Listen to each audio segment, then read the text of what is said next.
Happy Dashain everyone. सबैजनालाई दसैँको धेरै धेरै शुभकामना। हजुरहरूको दसैँ कस्तो भयो होला? यो चाहिँ मेरो दसैँको अघिल्लो टिकाको अघिल्लो दिनदेखिको भिडियो छ। कृपया हेरेर साथ दिनु होला। हजुरहरूको दसैँ कस्तो भयो? हाम्रो दसैँ चाहिँ यस्तै भयो है। भिडियो हेरेर साथ दिनु होला ल। घाँस काट्न हिँडेको अनि बारीमा अम्बा फलेको रहेछ। त्यही अम्बा टिपेर देखाइदिएको हजुरहरूलाई। यो चाहिँ मेरो गाउँ हो। यो कोदो बारी कोदो पनि फुलिसकेको छ हाम्रो।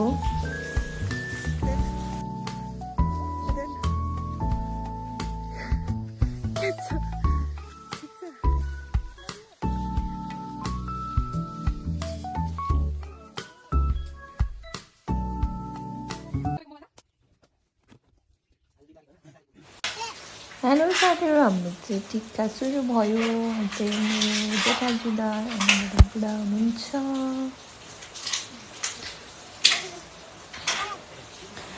मेरो सासू अनि ससुरा दुईजना। यहाँ पछाडि बस्नुभएको कान्छा ससुरा। हाम्रो नानी बाबाहरू चाहिँ अघि नै टिका लगाएर गइसक्यो। मेरो बाबुको चाहिँ यसपालि फर्स्ट दसैँ हो। यसपालि फर्स्ट टिका लगाउँदैछ मेरो सानोले, मेरो छोराले। उसको हजुरआमाले टिका लगाइदिँदै हुनुहुन्छ, मानेको पनि छैन। चले चले चक चक चक गर्छ मेरो बाबु। हाम्रोतिर चाहिँ छोराहरूले चाहिँ टिका लगाएपछि आमा बुवालाई पैसा दिनु पर्दो रहेछ उल्टै। दाजुभाइले पालै पालो ढोक्दै पैसा दिँदै हुनुहुन्छ साथीहरू। त्यसपछि हामी दुईजना जेठानी देउरानीको पालो आयो। अझ मेरो जेठानी दिदी हुनुहुन्छ, ससुराले टिका लगाइदिँदै हुनुहुन्छ।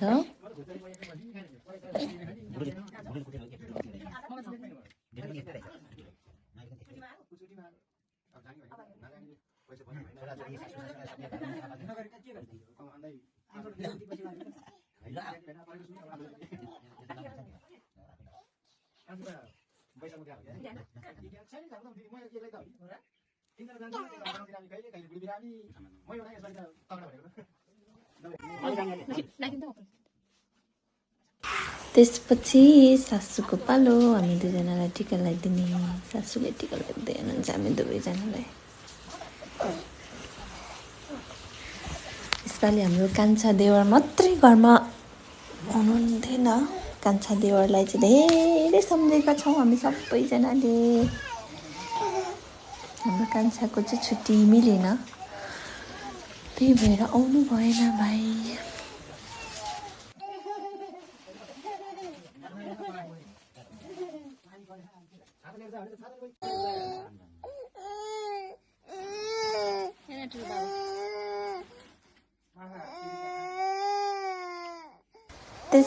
त्यसपछि हाम्रो जेठाजुले चाहिँ जेठानीलाई टिका लगाइदिँदै हुनुहुन्छ है साथीहरू।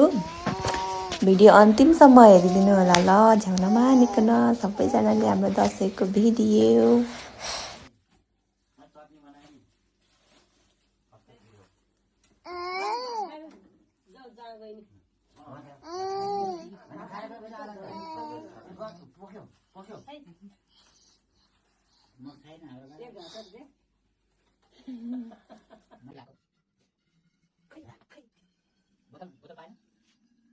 त्यसपछि मेरो पालो आयो। मेरो बुढाले चाहिँ मलाई टिका लगाइदिँदै हुनुहुन्छ, म र बाबुलाई।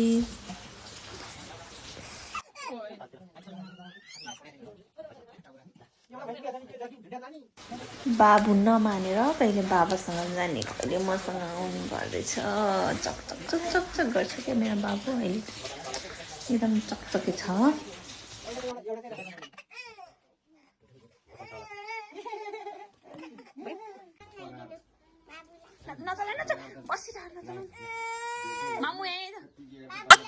त्यसपछि चाहिँ हाम्रो छोराछोरीहरू चाहिँ गाउँतिर पुरै टिका लगाइसकेर बल्ल यहाँ बाबाहरूसँग टिका लगाउन आइपुगेछ भर्खरै। दसैँ भनेको बच्चाहरूलाई पनि लाग्ने रहेछ हौ। बच्चा बेला मात्रै रमाइलो हुँदैछ दसैँ भनेको।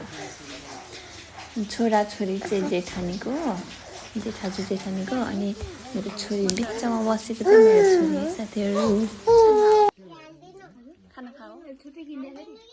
पाएन नि त्यो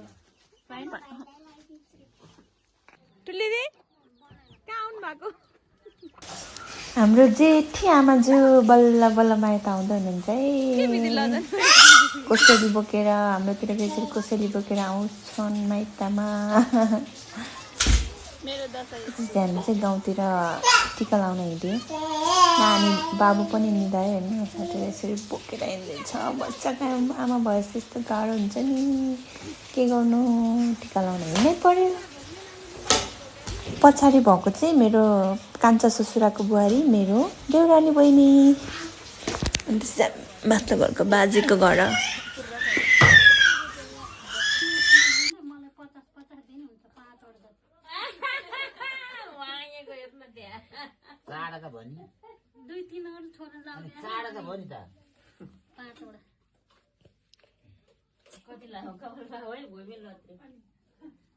कन्नुवाको अनि पंखाले सुक्या छैन भनेर के लट्टा पर्छ न त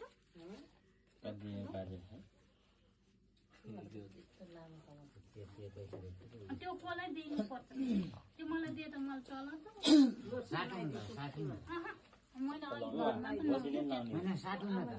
त्यो दुईटाले यो दुईटा दिनु त्यो नआए त दिए त हुन्थ्यो यो त चिनी किन्दिन लाउरी आमा भएर नि सोध्नु पर्छ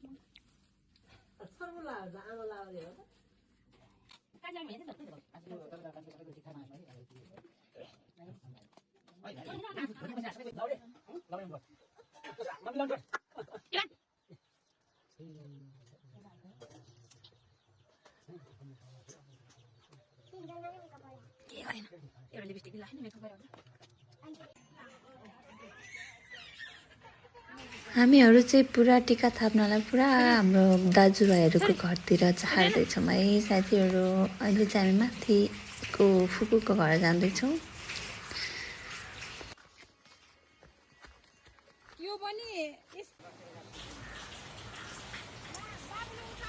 साथीहरू हेर्नु न दसैँ पनि पुरा पानी परेर बर्खा जस्तै लागेछ मलाई त बल्ल हामी दाइहरूको घर आइपुग्यो दाइहरू चाहिँ